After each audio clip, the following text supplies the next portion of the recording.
Assalamualaikum warahmatullahi wabarakatuh. Hai teman-teman. Nah, perkenalkan nama saya Lira Firna selaku host dan narasumber kita di sebelah yaitu Hasni. Kali ini kami akan membahas tema tentang street parent. Boleh tahu nggak Kak umurnya sekarang? Jadi umur kakak sekarang 19 tahun mau masuk 20 nanti bulan 12. Sekarang kira-kira berkuliah di mana dan jurusannya? Jadi saya berkuliah di kampus Universitas Borneo Tarakan, yang dimana saya mengambil jurusan pendidikan guru sekolah dasar. Nah, jadi saya sudah kuliah itu dalam semester 3 sekarang ini. Hmm. Eh, Mungkin tanpa lama-lama lagi, mari kita bahas. Menurut Hasni ini, street parents itu seperti apa sih?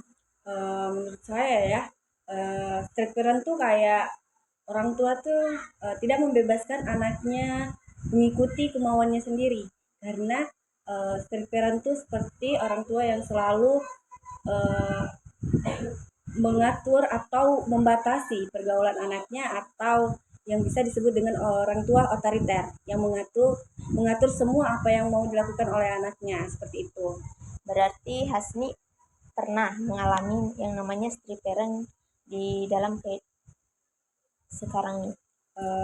Pernah, karena sekarang ini memang menurut saya orang tua saya seperti itu. Namun ada juga dari bukan hasil sih, kayak dampak positif dan juga dampak negatifnya dari street parent tersebut.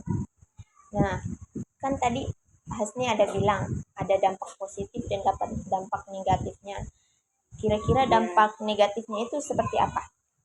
kalau dampak negatif dari street parent itu kan karena orang tua selalu mengatur keterbatasan anaknya, apa yang mereka mau dibatasi. Mereka tidak bisa leluasa untuk memenuhi kebutuhan mereka atau kemauan mereka yang ingin mereka lakukan atau mereka mau, karena disitulah keterbatasan dalam sektoran tersebut. Nah, jadi yang pernah saya alami itu ya, sepertinya kita tahu nih, zaman sekarang tuh kan zaman modern. Iya. Nah, dimana juga di kota kita nih sudah banyak kayak kafe-kafe lah, orang tua. Jadi orang tua yang street parent tuh kadang mengkhawatirkan anaknya. Nah, jadi street parent itu nggak selalunya negatif, tapi ada juga positifnya. Nah, jadi negatifnya itu mungkin anaknya yang mengalami atau mempunyai orang tua seperti itu tuh kayak kurang pergaulan. Jadi makanya mereka tuh kurang berinteraksi atau memiliki keterbatasan dalam interaksi sosialnya. Nah, jadi si anak tuh mungkin merasa stres di rumah karena cuma sendirian, nggak bisa kayak teman-temannya, terus juga kadang iri-irian sama temannya, kok temannya bisa gitu, kita nggak bisa.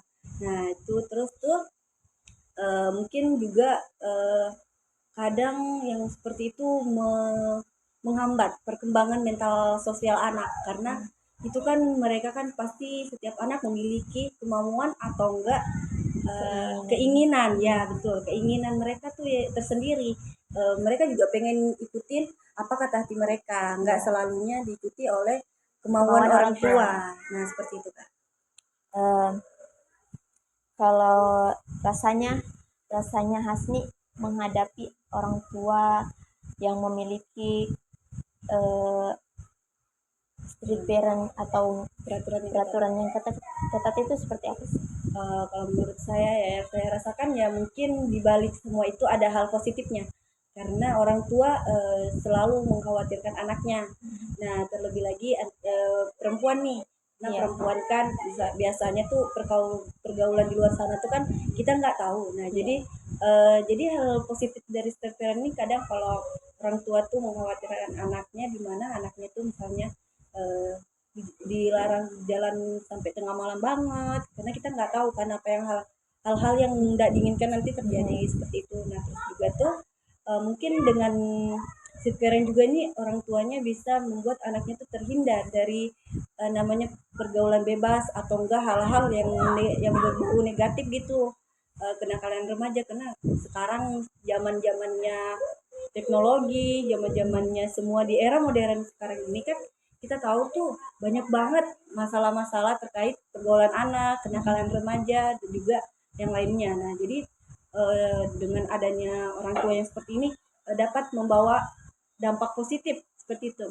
Dampak positif terhadap anaknya. Jadi anaknya tuh bisa terhindar gitu dari hal-hal yang negatif di zaman sekarang ini kan lagi viral-viralnya eh, kasus bunuh diri karena mental anaknya tuh terganggu. Terus mungkin itu juga salah satu penyebab street parent. Nah, kalau menurut Hasni itu, kalau yang hal tersebut tuh, yang bunuh diri tuh gimana sih? Kalau menurut saya ya mungkin anak tersebut yang mengalami street parent tersebut itu mentalnya sudah sangat terganggu atau enggak memang si anak tersebut itu mentalnya memang lemah, ditambah lagi dengan orang tuanya yang seperti itu yang memiliki peraturan yang ketat dan juga tidak membebaskan anaknya em, membebaskan anaknya ini melakukan apa yang dia mau. Nah, jadi kalau sudah anaknya sudah seperti pengen banget nih kekeh, pengen mau kemauannya dituruti, terus keinginannya juga gitu kan. Nah, tapi tuh orang tuanya nggak ngizinin, orang tuanya nggak bolehin. Nah, jadi tuh itu salah satu penyebabnya sih. Karena mental anak itu memang sangat berbahaya, apalagi di zaman-zaman sekarang nih.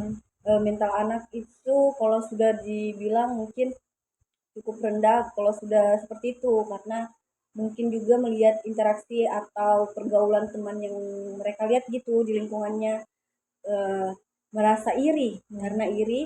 Nah, jadi kayak merasa dirinya tuh terlalu dikurung misalnya gitu, dikurung dengan orang tuanya, jadi nggak bebas, nggak bisa melakukan apa yang teman-teman lain lakukan, nggak bisa mengikuti teman-temannya yang dia mau. Jadi terbatas banget gitu. Jadi disitulah mental anak itu kita harus juga memperhatikan mental anak. Nah, jadi sebagai orang tua juga mungkin bisa mengatur atau enggak memiliki keterbatasan untuk pergaulan anak. Tetapi sangat penting juga kita harus memperhatikan anak ini apakah dapat menerima dengan baik atau enggak, karena pengaruh pengaruh negatifnya itu sangat besar terhadap si anak, mental anak tersebut. Karena yang pertama itu mental sosialnya itu karena mungkin dia merasa temannya sudah pergi jalan-jalan semuanya, sedangkan dia cuma tinggal di rumah. Nah, pasti dia tuh bingung, ih kok bisa temannya, iya dia jadi stres, pikir dia juga mau kayak gitu lihat teman-temannya senang-senang, nah tapi dia nggak dibolehin. Nah, makanya tuh mental sosialnya juga begitu. Nah, itulah pentingnya memperhatikan mental anak memperhatikan mental anak dalam perkembangan si anak tersebut di masa sekarang ini.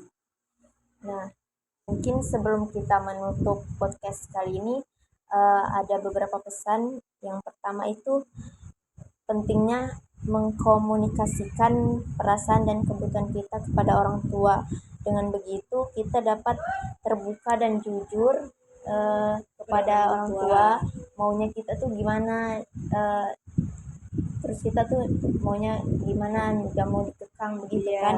Supaya tidak terlalu ketat dengan peraturan tersebut, semakin orang tua melihat rasa tanggung jawab kita tuh, jadi mereka bisa memberikan kepercayaan kepada diri kita untuk memberikan kebebasan, tapi dengan terbatas. Penutup, meskipun tantangan dengan orang tua yang ketat bisa sulit, ada langkah yang dapat kita ambil untuk mengatasi situasi ini. Komunikasi terbuka, pemahaman, negosiasi, membangun kepercayaan, dan mencari dukungan adalah kunci untuk menjalin hubungan yang sehat dengan orang tua yang ketat.